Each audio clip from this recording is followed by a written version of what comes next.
कितना खुश नसीब है ये, इतने अच्छे कपड़े पहने हुए हैं और एक मैं फटे पुराने कपड़े पहनता हूँ। अस्सलाम वालेकुम।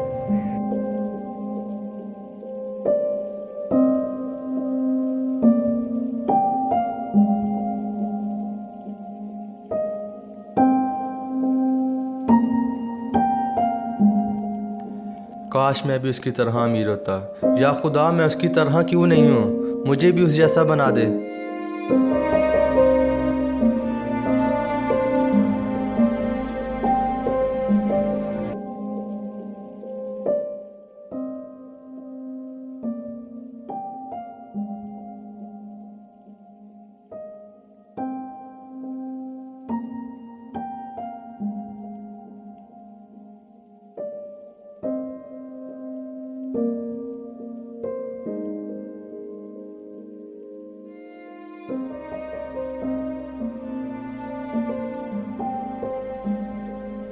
दोस्तों, गरीब शख्स ने अमीर की अमीरी तो देखी मगर उसकी माजूरी ना देखी, इसलिए वो अमीर तो हो गया मगर माजूर भी हो गया।